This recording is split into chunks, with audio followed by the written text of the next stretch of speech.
Welcome back to the Full Ahead podcast. My name is Alistair Eagles, and this week I've left co-host Nigel away at home, and I've travelled firstly by plane, a 2.5-hour flight, then by overnight ferry, which had hundreds and hundreds of people.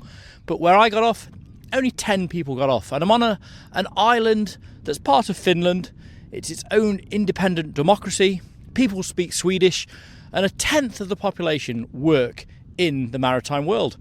And we're here for a maritime festival, for a maritime day. So the Full Ahead podcast, here we are on the island of Åland.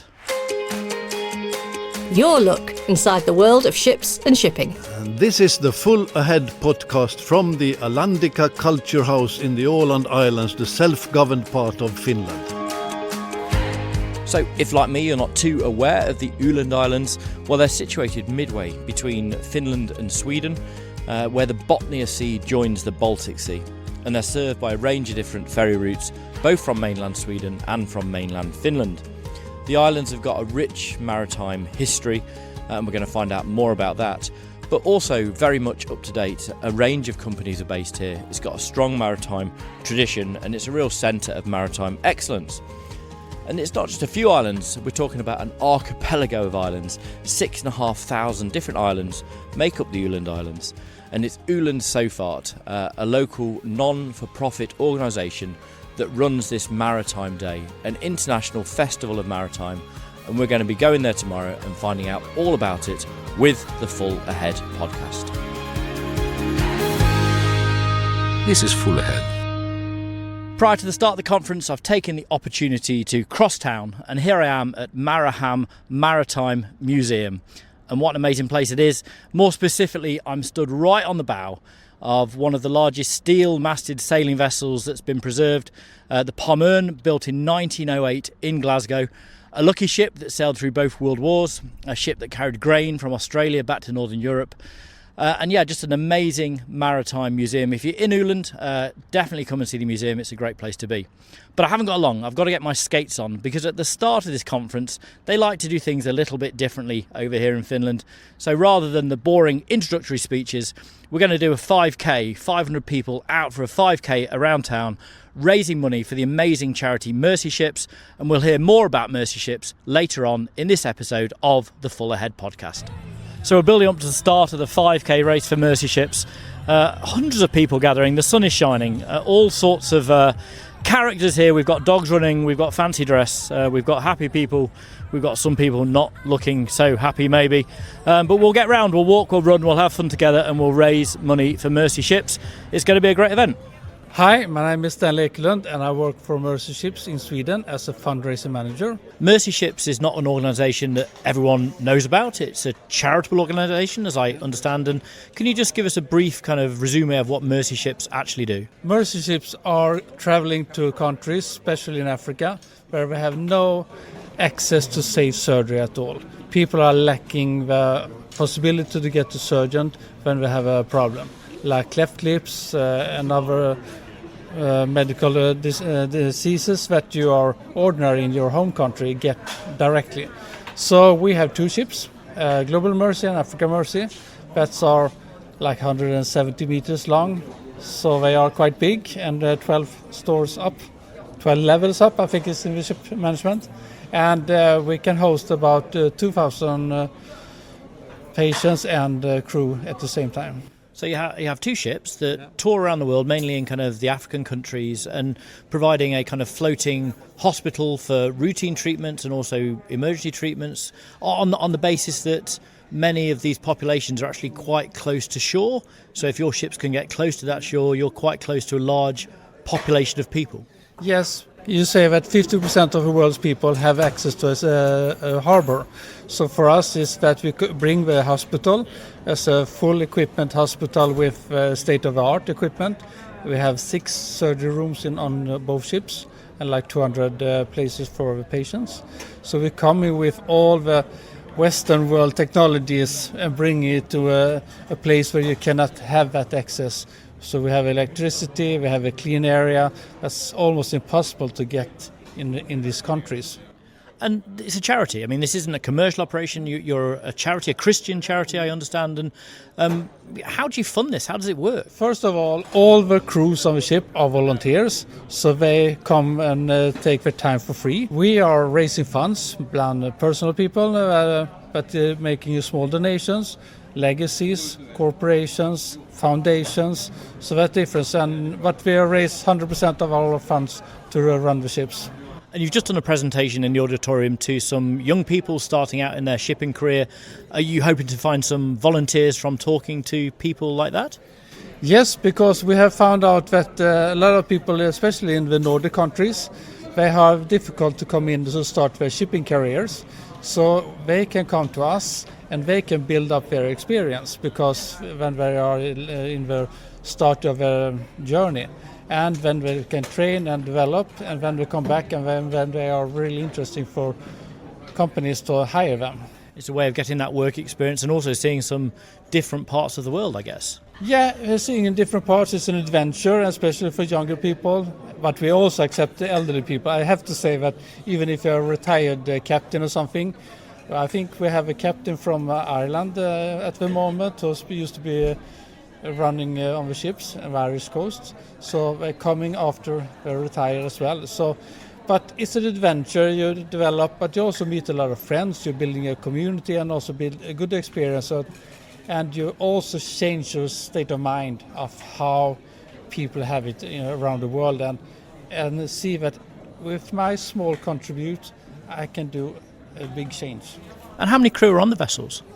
We have about 600 on each vessel, but we need about 3,000 volunteers every year, so it's a huge way of recruiting people. Well, my mother-in-law passed away around 2 years ago, and she actually left a donation, a legacy donation, to Mercy Ships. So it's nice to actually speak to someone from the organisation, and we'll be raising money for Mercy Ships later on as well, because the Mercy Ships race takes place at 5 o'clock today, and I think there's going to be 400 runners all paying an entry fee, and that entry fee going to Mercy Ships. And just finally on the ships, for our kind of listeners who are interested in ships, one of them is a purpose-built vessel, as I understand, and one is a converted ferry. Yes.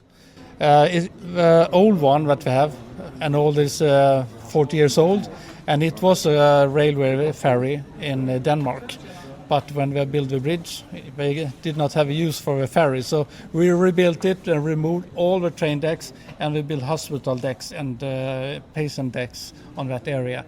But the other one is a purpose-built ship that was building and delivered 2020, so it's quite new for us, and but also that has a good beneficial, because we have areas that we can train and educate much more than we have a possibility before. So for us it's a huge advantage to have this new ship. Well, thank you very much for talking. I shall look forward to seeing you on the start line. You're firing the gun, I believe, and I shall be running, so I should be doing my bit for Mercy Ships, and it's been great talking to you. Hi, I'm Laura from Longship, Longtech, and we are here to go for a sportive session with Mercy Ships. It's the start of the 5k run for Mercy Ships, and I have to say you guys and girls are the best dressed team so far. We've got kind of, well, yes, interesting headscarves. We've got pom-poms, we've got everything going on. So are we going for a personal best? Are we trying to get a time, or are we just getting around? We are having a cheerleading show, so wait when we build our pyramids and have our choreographies shown to everyone here. Well, we look forward to seeing that. Good luck with it, and thanks very much for coming along and supporting Mercy Ships. Yeah, we are happy supporters. Woohoo! Right, we're here, another big group of marine insurance people, is that correct? Which company do you represent?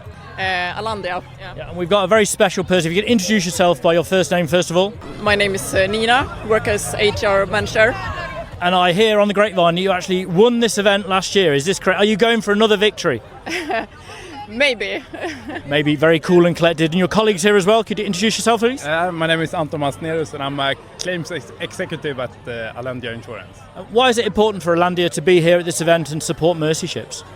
I think it's a great event to support Mercy Ship. It's a great concept they have with these hospital ships, and it's also fun to race. Fun to run and race. It's a good combination. I keep hearing this word race. I thought it was a fun run, but it's now turning into a race, and everyone looks fitter than me. So best of luck. Have a great event, and you've got one of the biggest teams. There must be at least 25 people and at least 3 dogs as well. So well done for coming, and yeah, have a great event. Thank you. Thank you very much. I'm Alex. I work at Viking Line. Yeah, and I'm Louise, and I work at Viking Line too. To me, it's Viking Line, but Viking Line is correct, Yeah. I'm sure. I'm trying to get the lingo, but great to see the Viking Line employees here. You've got a good turnout, 10, 12 people, and No, I think we're 19, 17. 19, 17, right, okay, well, it's looking good. Why are you here and why are you supporting Mercy Ships?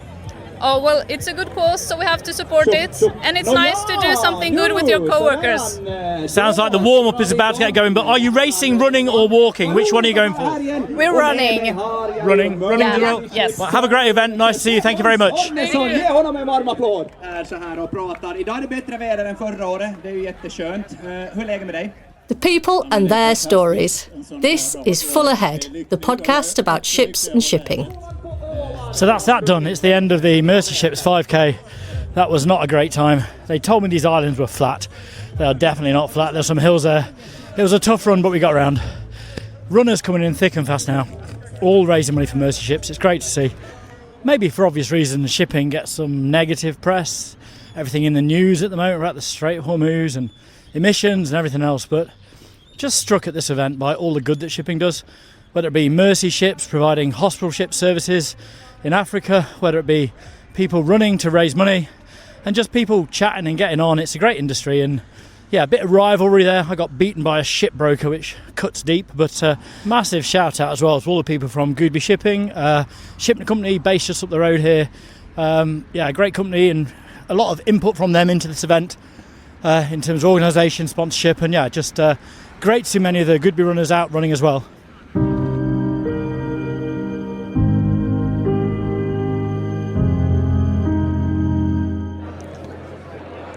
So it's the next day, we've moved on, and the Maritime Day is in full swing, as you can probably hear behind me. We've got 120 different exhibitors, ferry companies, shipping companies, equipment manufacturers, just a massive range of people, over 1,000 delegates visiting.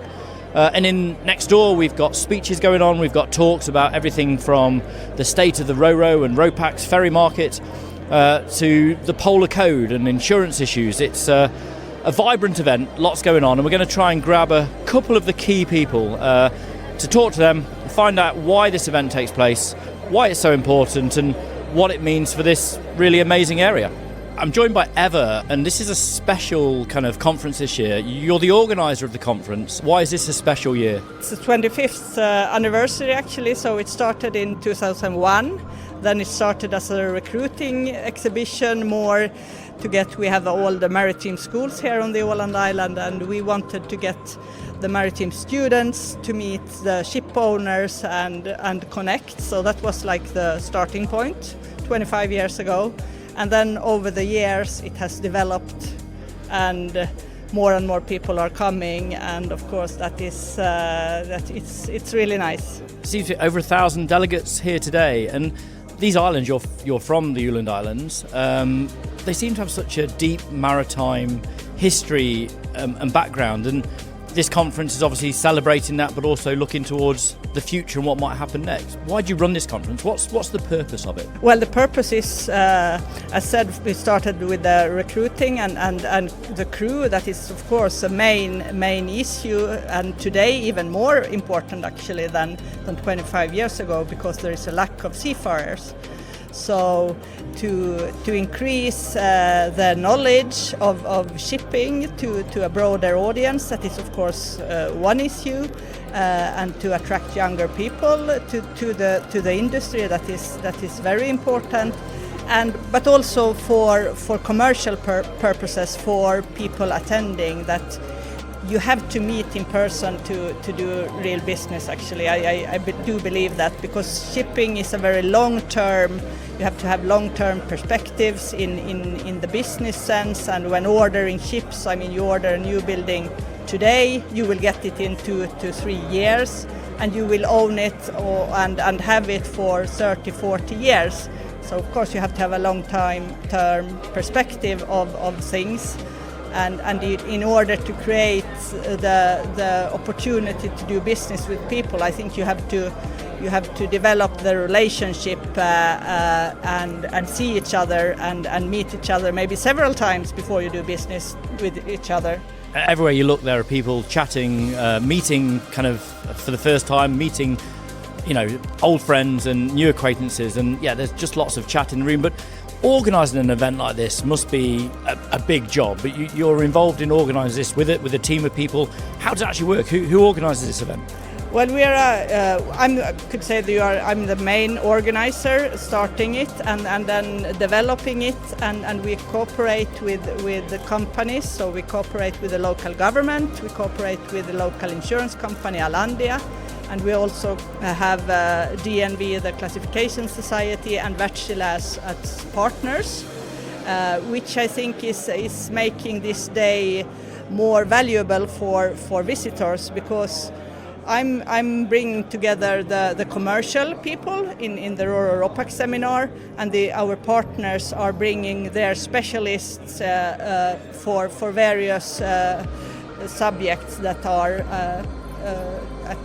interesting for people at present. So we are very close to the business, and that I think is the difference between us and other exhibitions and events.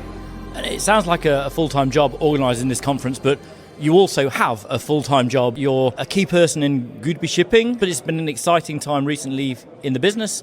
Some new buildings on the way. Maybe just tell us a little bit about your real job and about the new ships. Okay, yeah, I'm the Deputy Managing Director of Godby Shipping, and we are a family-owned company. We've been in business since over 50 years, so it's me and my older brother, Dan Mikkola. We are the second generation. We have the third generation already working in the office, which is very, very nice. And well, we are a Roro owner, so our purpose is we own the vessel, we man them, and we do all the technical things, and then we have them on time charters to liner operators and forest industry. We have actually been growing up with the forest industry, the export from Finland, but nowadays we have our vessels globally. So we have one vessel in the Baltic region, but we have several on the North Sea and North Continent, and then we have one vessel in the Mediterranean, and we have two vessels in the Caribbean. So we are in those areas nowadays. And you're a rare company in a way. Then you're a ferry or Roro ship owner, but not operating your own routes. You own ships and you rent them out, you charter them out. But you also specialise. The ships are getting bigger and bigger. We see ships of 8,000 lane metres. You're very much specialist in the smaller size of vessels, and your new buildings are 1,700 lane metres, so relatively small. But we saw from one of the presentations from Dan this morning just how old these kind of smaller ships are. And presumably that's part of your reasoning to build some new ones, that there's a real lack of capacity for smaller ships. And there are many ports around the world that cannot fit these bigger ships and need these small manoeuvrable vessels. So is that part of your thinking for building these new ships? Yeah, absolutely. I mean, we see the need, and we see, the Roro market at present is very strong. So we see like all-time high time charter rates, which is of course good. And well, with the old, we are very familiar with running our old ships, and of course they are well maintained throughout the years. But of course there will be more and more challenges the older the vessel's getting. So for us as a company, of course, in order to stay in business and to be a reliable ship owner, we felt that we had to do something. And since we are in a very stable economical situation, we had the possibility to order, even though we don't have a time charter contract for the vessels, but we are confident that before delivery of the vessels we will have a contract with the vessels, because we see a need for these. It's also, if you think politically with in the world what is happening, so I think also in that respect I expect we see more need for smaller Roro vessels, because of Europe maybe trying to we will do more business internally within Europe, maybe on the Med. So and we don't want more trailers on the roads in Europe, because that will be a congestion. So that also will increase the need for smaller ro-ro vessels. It sounds like a good plan, but there's always some courage needed in these moments. So well done for ordering some new ships. Well done for organising the conference this year and over the last 24 years. Thank you for all you do for the industry locally and more widely around Europe. And Eva, it's been lovely speaking to you. I think it's time now for lunch, so let's go and find some sandwiches and then get into the afternoon sessions. Thank you very much. Thank you. Your look inside the world of ships and shipping. This is Full Ahead. So welcome back. We've just had lunch and we're joined now by Marcus Riesberry, the CEO of Viking Line. Pleasure to talk to you and great to hear kind of about Viking Line in your presentation this morning. Just tell us a bit more about the company, what you do, the differences of the kind of Baltic operation and the kind of maybe the cruise ferry element. People don't maybe realise about this cruise ferry kind of concept. So basically Viking Line, we operate by ourselves 5 vessels on the Baltic Sea, and then we have one in a joint venture with Gotlandsbolaget. We transport a bit north of 4.5 million passengers per year, 140,000 freight units, and of course majority of our business is related to the wining, dining, amusement cruises and so on. But in addition, we obviously then also have the freight element and the infrastructure element on board our vessels. It's one thing really we came across on one of your joint-owned vessels, and the number of people that didn't get off the ship, they came from Stockholm out here to the Åland Islands and then simply were to go back again and get off in Stockholm. And it's a mini cruise. I mean, people do use it for transportation, but many of your customers are just effectively having a mini cruise. Absolutely correct, and I would say the majority of our passengers are actually cruise passengers, where the destination is not a necessity in itself. The vessel, the ferry, the cruise experience, that's really the reason to go for majority of our passengers. Yeah, and it was the ship we came on, one of the older vessels in the fleet, but still the food was fantastic, the atmosphere was great, the entertainment on board was brilliant. But I also noticed the kind of average age of the passenger seemed to be relatively old. Is that a concern, or you don't see young people doing this, or is the kind of demographic that more and more old people are in this part of the world, so actually it's fine for a business concept? It's a combination of what you mentioned actually, and depends on of course which weekday you cruise on. Majority of the people who can take a cruise in midweek, where you actually then traveled with us, then you naturally have more of the elderly people who maybe don't have a work to go to and so on, they have spare time. We do see an attractiveness also in the younger generations, but of course for us to make sure that our product and our service is relevant, attractive and up to date, we constantly need to keep up with trends, understand what younger people and younger generations are asking for, requiring and expecting of our cruise, and develop our product accordingly. And obviously in the Baltic you have lots of competition, lots of companies doing very similar things, but also some things that we maybe don't have in the North Sea or on the Irish Sea, such as ice to deal with. And it's been a particularly difficult winter for ice, as I understand it, this year. Correct. We don't see it every year anymore, but every now and then we get more severe ice winters, which was last winter. Naturally, this impacts us from a cost point of view because it requires more energy to pass through the ice, but it's something more exotic also, especially from passengers not originating from our home markets like Finland, Sweden. So we have seen an increase in terms of international passengers who want to experience the ice cruising. So that's an interesting element. You called it coolcation or cool vacation? Well, the coolcation trend is something different. That's when, because of the climate change and it becomes more and more hot temperatures in the southern parts of Europe, we do see a trend of tourism streams actually moving northbound to avoid those extreme heat waves which we can see more often now in the southern Europe. And this is more during the summer season where we see an increased volume coming towards north and actually also taking a cruise with us. And ship design going forward, there seems to be a slight tail off in passenger numbers but an increase in freight volumes and freight traffic. Does that change how you design RoPax ships for the future, or is it kind of an ever-evolving situation? I think it will have certain impacts for new builds to come and how you design and structure the vessels. The balance between the infrastructural element, hence the transport and the cargo, compared to the balance of passenger and the cruise element will probably need to be slightly changed. So it's not about forgetting about the cruise element or the experience as such, but to balance it up with a more, maybe not even equal, but increasing part of the turnover and the profit generation coming from the core infrastructure element. And designing ships and building ships in this kind of current environment, with the environmental challenges, with the kind of difficulties of what the IMO will or won't do, it must be really difficult to kind of work out what to do next and to try and almost bet on what is the right technology to go for. You're absolutely right. It's super challenging, and foremost what and who to believe.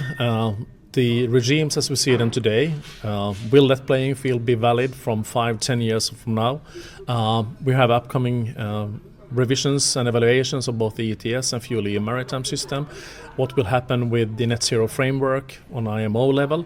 All of these aspects actually impacting us and makes it even more hard to predict what to do for the future, and hence it has an impact also on those investment decisions which we might consider within the near future. Oh, thank you very much for taking the time to talk to us. It's an amazing part of the world, and I'd encourage listeners to come and visit, take a cruise with Viking Line, come and see this amazing kind of place, and enjoy some dancing and some great food on board as well. Thank you very much for talking to us, Marcus. Thank you very much. My name's Lewis Gannemeyer. I'm the sales manager at Setasol, in charge of the ferry segment. And my day-to-day job is handling the full sales cycle for ferry operators worldwide.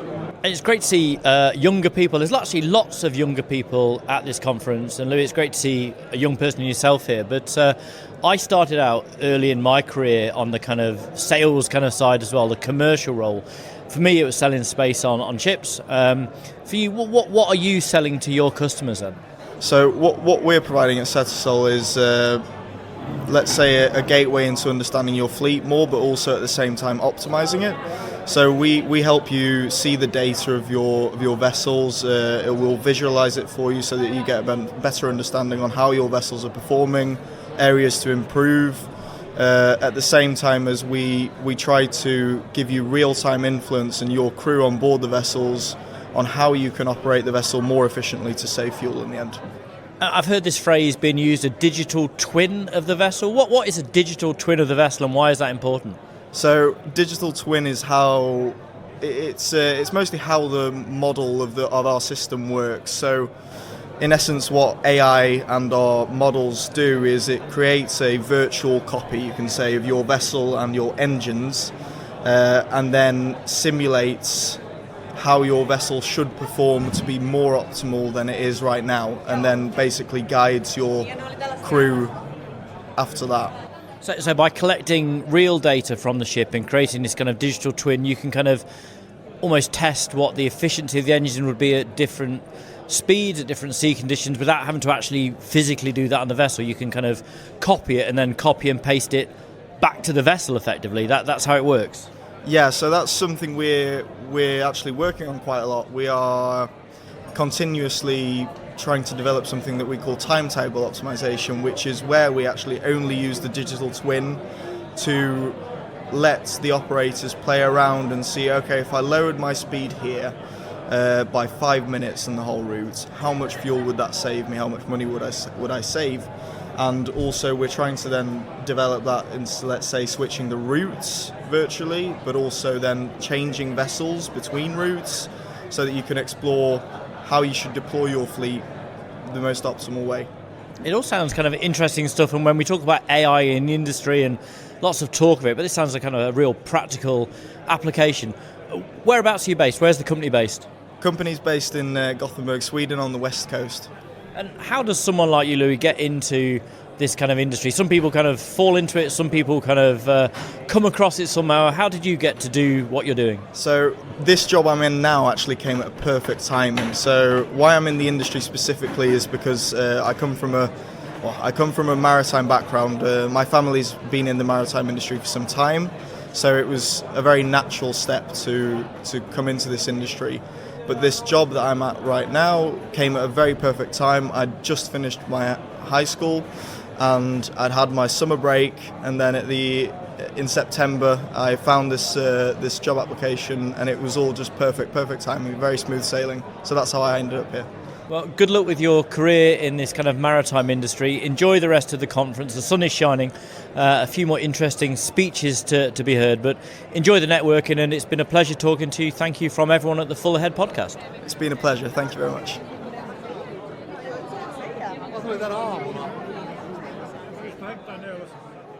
So now we're actually on the stage, as well as the actual conference and the stands and the exhibitors. There's been a room full of people, 300, 400 people at a time in this room, and keeping everyone in order. The event's been moderated by Jorgen Petersen. Welcome. But you keep people in order as your day job as well. You're the Speaker of the Parliament locally? That's true. We have a parliament in the Åland Islands that has since 1922 taken care of all the legislative issues in this island. And that covers literally everything but foreign policy, taxation and judiciary matters. So you're self-governing on these islands, even though you're part of Finland, you're governed separately? We're part of Finland after a complicated issue sorted out by the League of Nations in the 1920s. That organization that got the very ungrateful task to try to sort out things after the First World War. And one of those things was Russia falling apart, Finland becoming independent, Sweden claiming Åland at the same time, which Finland also did. And that was quite complicated everything. Finland and Sweden used to be brother and sister countries, and when it came to the matter of Åland, they couldn't agree. So the League of Nations actually made the decision that Åland should forever be a part of Finland, being demilitarized and neutralized, meaning there can be no military presence here because the islands were considered a strategic asset for anyone. And that's still the case today, so it's demilitarized. We have passed the European Union, we are a member of NATO together with Finland and Sweden, and we're demilitarized. There can be no military presence in these islands. And you can't go very far in these islands without realising just how important maritime is. Why is that? Why is maritime such an important part of what goes on here? And why are so many maritime companies based here? The easiest question is that we're being an island, and being an islander means you need to know how to drive boats. That's the easiest question. The more complicated history of it is that during the 1800s, the Russians started to build a huge fortress here in order to control the Baltic Sea. They brought in goods, stones, men, weapons, material, whatever, you name it, meaning that the Ålanders had to learn how to trade. They had to learn how to sail. And that carried on after the Russians were thrown out by the Brits and the French, then creating the demilitarization. The Ålanders learned how to do shipping. They weren't afraid of the world. They went out there and they took timber from Finland out to the rest of the world, and they brought energy back, literally.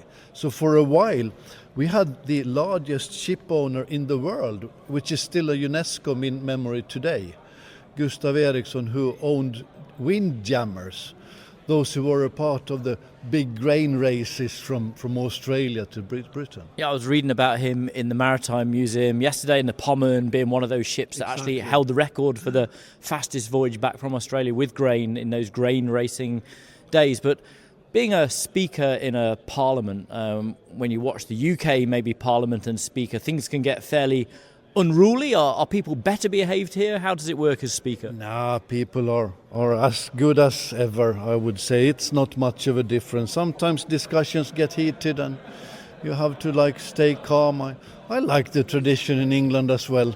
I like to see energy and I like to see emotions. People shouldn't be machines. They should react when they're feeling something that they need to react on. So I'm thinking that we don't have the same tradition as you do in Westminster. It's a little bit more quieter tradition here. We're only 30 members elected every fourth year. So the tradition is that we are a little bit calmer, but we deal with budgets, we deal with healthcare, we deal with the infrastructure and all sort of things you can imagine. Everything but these foreign policy, taxation and judiciary. Well, it's been my first time in the Åland Islands. I'm staying on for a couple of days. I'm hiring a car, hiring a bike. I'm going to do some exploring. And it's a place I'm definitely going to be coming back to. And when you talk about energy and emotion, I think one of the things that struck me about this event, this Maritime Day, is that there's been lots of energy. There's been lots of emotion in the room, both in the networking bits, in this kind of on this stage, and it's just great to see. And thank you for your work moderating and keeping everyone under control. And it's been a fantastic day. I just have to say, while having the chance, that one of those who made us better today was yourself, because you brought in the human factor as one of the assets in the shipping industry, which should always be the point number one, actually. But sometimes we tend to discuss ships and engines more than the sailors. So thanks for bringing in that and reminding us what's actually are the assets. No, thanks for the opportunity of allowing me to talk and speak. And you're right, there's lots of talk about engines and ships and bits of equipment, but behind all that is the people of shipping. And that's one of the things we're trying to do in the Full Ahead podcast, not just telling the stories of ships, but also the people behind it. And there are so many amazing stories, and thank you for your part in it. So yes, thank you. Enjoy the rest of the day. Thanks very much, and thanks for being here, and thank you.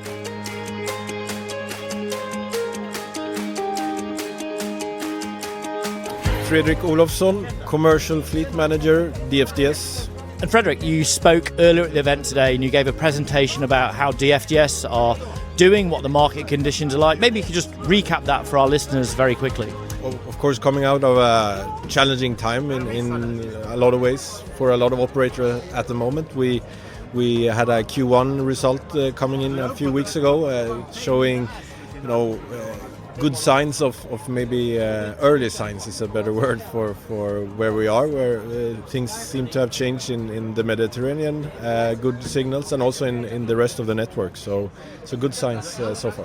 Because you're looking after a fleet of just around 70 vessels now, is that correct? Yeah, it's a mix of Ro-Ro vessels, Ropax vessels, a few high-speed crafts, and also, of course, the old ladies on the new Castle Amsterdam route that are getting up to 40 years now. So around 70 vessels is what we say. And the average age, there's been a lot of talk about new buildings and how old ships are, and are people building enough, how easy it is to build new ships at the moment. So what's the average age of the ships in the DFDS fleet at the moment? For the Ro-Ro vessels, it's around 18 years, which you can say is a lot. But if you look at the kind of global average for the Ro-Ro fleet, it's not that hard actually. But for the Ropaxes, they're 20 years now, so it's a bit. But again, I mean, these ships, a Ro-Ro ship, should go for 30 or 35 years, no problem at all. Although one of the difficulties now is as legislation changes, as the environmental rules come in, some of these ships that are built 10 years ago, it's maybe more difficult to make them compliant? Yes, to a certain extent, of course. There's a few things you can do to tweak the existing fleet. And we did the first Fuel EU reporting this year, which I'm happy to say was quite successful for DFDS, thanks to the use of biofuel, etc. So there are things you can do, but of course, long term, we and a lot of other operators need to invest in new builds. That's for sure. We're again coming back to Princess and King. These old ladies, they're almost 40 years old now. So of course we need to do something sooner or later. And it's interesting to be in a part of the world where the kind of cruise ferry operation is very common, because again, that Newcastle route, it is a form of transport, but lots of people do it as a round trip and have a day in Amsterdam and then come back again. So that concept is still alive on the North Sea. Yeah, very much so, and we still have a lot of happy passengers going with us every day, and get a lot of retention, it seems, from the customers there. So I mean, things are really that route is a route of its own, let's say, like that. It's a fantastic and fun for us to see. Very good. Well, thanks for your time and speaking to the Full Ahead podcast. Has it been a useful kind of couple of days at this event? Is it your first time here? It's my second year, and I mean, this is great. Getting a lot of industry colleagues and competitors and brokers on an island, right? Then you can really have time to talk things through, and I think this is one part which it's a lot of talk about AI and automation, etc. But this is one area where you cannot really replace the human interaction, and it's so important. I think the Full Ahead podcast tries to focus on those people too, and thank you for spending time to talk to us, and enjoy the rest of the evening. Yeah, it was a pleasure. Thank you. So around the conference today, there's been one very distinctive gentleman. Dan Mikkeler from Godby Shipping has been walking around in a long green jacket, a red bow tie, and a white and green kind of top hat, and you stand out from the crowd, shall we say. What's going on? Why are you dressed like this? Yeah, well, the background to this uniform is the US Army recruitment poster from World War I, which is a poster that I had on my childhood in my bedroom when I was like from 10 to 15, whatever years. Bought at Royal Air Force Museum in London, actually. And that was a fairly powerful poster, and I liked it a lot. And at some stage, the idea struck that we could do a pure rip-off with me on the picture and have recruitment for Godby Shipping for our fleet instead of for US Army. So we had a young artist here on the islands who did the picture, and then we converted that into a full advertising campaign that we used at that time.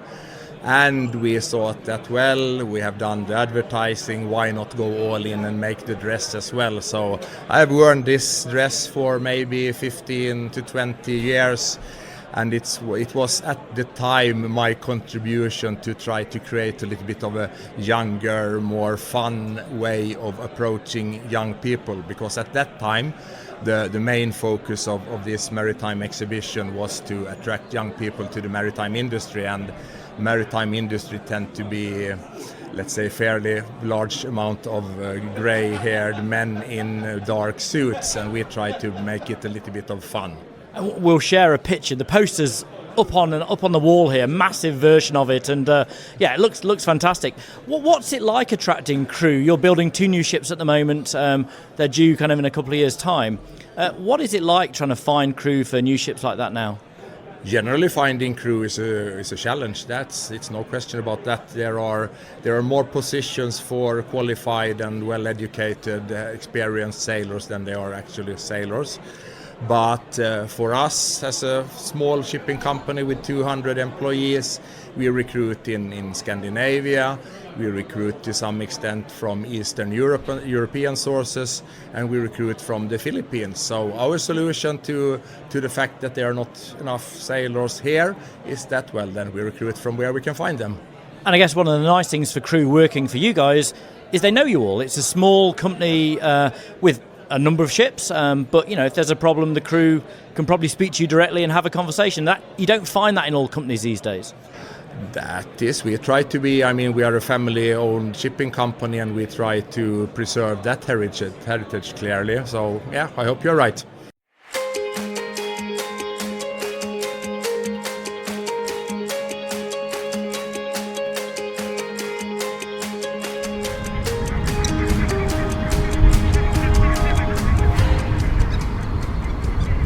So it's finally time to head home. The sun is shining. It's 7:30 in the morning, and we've just slipped the ropes and heading out back to sea.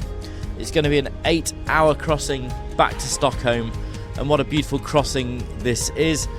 Bit of open sea to start with, and then quickly into the kind of island chains that surround Stockholm, and almost 4 and a bit hours of sailing in and out of islands, past small islands, jetties out into the sea, and every single island seems to have a little house on it, a summer house, where the Swedes head to enjoy their time, and I can understand why. But also reflecting back on the conference, the Maritime Day, it was such a great event. I loved it. I love the fact that there was a 5-kilometre run at the start, raising money for Mercy ships. What a great way to start a conference. And also great to see some familiar faces, but also to meet some new kind of wonderful people. Really welcoming people on the island, great food, great scenery, really what's not to like. So I hope you've enjoyed this episode of the Full Ahead podcast. Please remember to like and subscribe so you don't miss future episodes. My name is Alistair, and this has been the Full Ahead podcast. Proudly sponsored by Stena Line, the Irish Sea's leading ferry company. Alistair in the Åland Islands. Next time on the Full Ahead podcast, we're back in the UK and hearing more about maritime recruitment from those at the start of their shipping career and making a change during it. Don't forget to keep in touch between episodes by following us on LinkedIn, Instagram and Facebook, plus our YouTube channel where you'll find exclusive video from our travels. Thanks for listening to the Full Ahead podcast.